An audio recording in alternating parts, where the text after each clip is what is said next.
Hey everyone, and welcome back to the channel. Today we're diving deep into a phone that's been making some waves, and for some pretty interesting reasons. OnePlus has finally refreshed its T series, and what we have here is the OnePlus 13T. Now, when I first glanced at the spec sheet for the 13T, I'll be honest, a few red flags popped up. We're talking a dual camera system but no ultra-wide lens. A bold move in 2025. There's no wireless charging, which many have come to expect. No fancy ultrasonic fingerprint sensor. The USB port? Still stuck on version 2.0. And its water and dust protection is only IP65 rated. On paper, especially in the super competitive compact phone market, these specs don't exactly scream frontrunner. But then, OnePlus threw a curveball: the price. When they announced it was $100 cheaper than its direct competitor, the Xiaomi 15, suddenly the conversation shifted. People started thinking, maybe this isn't so bad after all. It's got a sleek design, a top-tier processor under the hood, and here's the kicker. They've somehow squeezed a battery larger than 6,000 mAh into this relatively compact body. I can already hear some of you thinking, this might just be your dream phone. So is it? Let's find out. Alright, let's talk design. The moment I unboxed the OnePlus 13T and held it for the first time, I got this overwhelming sense of déjà vu. It's like a greatest hits album of phone designs, but you're not sure if that's a good thing. Holding it, it feels a lot like the Xiaomi 15, that compact, dense feeling. Operating it? Reminds me of the Oppo Find X8s, likely due to shared software DNA. Look at it from the side, and you might see a hint of the iPhone 16. And the back? Well, that took me way back to the Mi 11 Lite from a few years ago. Even the bottom bezel, which is a tad thicker than the rest, brought back memories of the Vivo X200 Pro Mini. Now, is this inspired design a bad thing? Not necessarily. One thing OnePlus absolutely nailed is the build quality. Despite its more budget-friendly approach compared to flagships, you're still getting an aluminum frame and a lovely matte finish glass on the back. It feels surprisingly premium, definitely more so than the price tag might suggest. No creaks, no flex, solid as a rock. The camera module is tucked away in the top left corner. It's smaller and less obtrusive than many massive camera islands we see these days. This is actually quite practical. Whether you're left-handed or right-handed, you're less likely to smudge the lenses when just holding the phone or, dare I say, gaming. But beyond that solid build and practical camera placement, well, the design is, let's say, organized. It's neat, it's tidy, but it doesn't exactly set your heart racing with excitement. As I touched on, a lot of its individual features, when you look beyond the core build, don't quite stack up against other compact phones in the market. The 13T honestly feels like OnePlus took their Ace 5 Pro and just shrunk it. So if you're not specifically hunting for a compact phone, the more affordable Ace 5 Pro might actually be the better buy from OnePlus themselves. Something to keep in mind. The OnePlus T series has always had a reputation for packing a performance punch, often marketed towards gamers or power users. And true to form, the 13T comes equipped with the Snapdragon 8 Elite, a beast of a chip, no doubt. Personally, and this might be a hot take, I wonder if the Dimensity 9400 Plus from MediaTek might have been a smarter choice here. Think about it. The 13T isn't trying to win camera awards with a super advanced image signal processor, which is where Qualcomm often shines. A high-end MediaTek chip could have potentially lowered the manufacturing cost even further, making the 13T an even more irresistible deal. But hey, they went with the Snapdragon 8 Elite, and let me tell you, it does not disappoint in this chassis. We actually picked up our OnePlus 13T at a pop-up launch event, and get this, OnePlus was hosting a MOBA gaming tournament, outdoors, under the midday sun. That's either supreme confidence or utter madness. The fact that they dared to do that speaks volumes about their belief in the 13T's thermal management. And after putting it through its paces ourselves, it's clear their confidence wasn't misplaced. This little phone performs better than many other compact phones rocking the same Snapdragon 8 Elite chip. Its sustained performance, refresh rate stability, and overall power efficiency actually outperform the Xiaomi 15 in some scenarios. And the temperatures? Shockingly low. Seriously, it's hard to wrap your head around the idea that this level of cool, sustained gaming performance is coming from a relatively small 6.3-inch phone. But the gaming excellence on the 13T isn't just about raw horsepower and staying cool. OnePlus has also baked in a suite of gaming-centric software features that you usually only find on dedicated gaming phones. We're talking bypass charging, so you can power the phone directly without overcooking the battery during long sessions. There are AI-assisted controls, frame interpolation for smoother visuals, and super resolution to upscale graphics. To find all of these features packed into a phone of this size and, importantly, at this price point, is incredibly rare. This makes the OnePlus 13T's gaming experience one of the strongest, most complete we've seen in a compact device recently. If gaming is a top priority and you want a smaller phone, this is a serious contender. Alright, let's talk about what might be the OnePlus 13T's headline feature, that massive battery. But first, charging. The 13T supports 80W wired charging. In our tests, a 10-minute charge got us from 0 to 28%. Not bad if you're in a quick hurry. Leave it plugged in for half an hour, and you're looking at a very respectable 82%. A full 100% charge takes about 52 minutes. Is it the fastest charging we've ever seen? No, some phones are hitting triple digits these days. But for most people, this is more than adequate. You plug it in while you shower and grab a coffee, and you're good for most of the day. But here's where adequate turns into, quote, absolutely fantastic. That 80W charging is powering up a colossal 6,260 mAh battery. Let that sink in. 6,260 mAh in a phone this size. This is largely thanks to the advancements in silicon-carbon battery technology, which allows for much greater energy density. Compact phones can now pack batteries that not only compete with, but often surpass much larger flagship models. It's truly impressive engineering. What does this mean for you in the real world? Well, if you're not a heavy gamer constantly pushing the processor, you can easily go a full day without even thinking about your charger. Maybe even stretch it to 2 light days.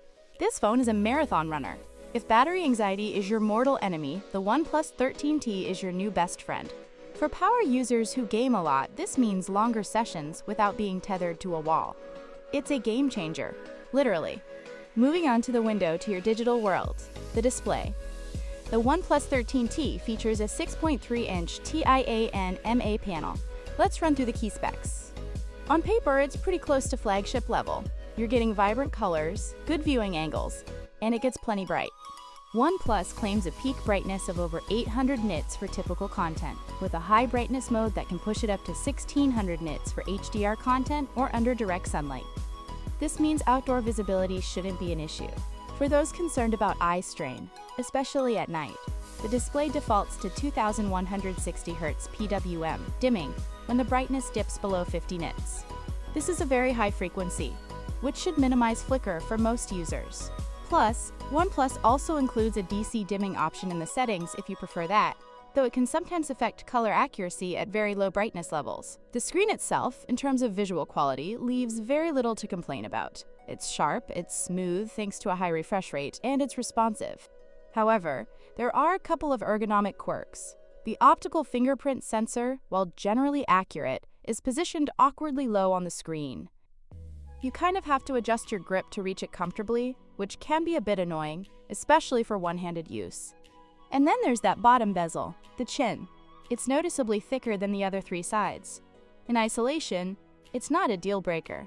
But when you consider that its own sibling, the Oppo Find X8s, sets such a high bar with its incredibly slim, symmetrical bezels, the 13T's chin makes its design feel a little less striking, a little less premium in comparison. It feels like a missed opportunity for OnePlus to really nail that sleek, modern look. Okay, now we need to talk about the cameras on the OnePlus 13T. And this is where things get complicated. And frankly, a bit disappointing for a phone in 2025. Even at this adjusted price point. The 13T sports a dual camera system, a 24mm equivalent main camera, and a 49mm equivalent telephoto camera, which is essentially a 2x zoom. Let's start with the main camera. For your everyday point-and-shoot photography in good daylight, it's generally fine. You can snap a decent-looking photo without much fuss. Colors are usually pleasing, and there's enough detail for social media. However, when the lights go down, the performance takes a noticeable hit. Nighttime photos are passable. They're roughly on par with what you might expect from a much cheaper phone, say in the $250 category. They're usable, but not impressive. But the real weakness of this main camera? Video recording. Oh boy. Unless you have the phone mounted on a tripod or have incredibly steady hands, focus hunting is a constant issue. The autofocus just seems to struggle, pulsing in and out. And low-light video quality? It's downright awful. Grainy, muddy, and generally unpleasant. If video is important to you, this is a significant drawback. Then there's the 2x telephoto camera. In bright daylight, it's usable. You can get some decent zoomed-in shots. And even at a digital 4x zoom, the results can be tolerable if you're not pixel peeping too closely. But again, as soon as the light isn't perfect, its flaws become glaringly obvious. The biggest issue is the lack of optical image stabilization, OIS, on this telephoto lens. This means even slight hand movements can result in blurry photos, especially at night, or in moderately lit indoor environments like subway stations. We've got some samples here. You can see the motion blur is quite prominent. And now for what I consider the biggest photographic omission, the lack of an ultra-wide camera. In 2025, this is a head-scratcher. Sure, OnePlus might argue you can use the panorama mode to capture wider scenes, and technically you can. But panorama modes are clunky, often result in stitching errors, and critically, they don't benefit from the same night mode algorithms or processing that a dedicated ultra-wide lens with proper software support would. So your nighttime panoramic shots? Almost unusable.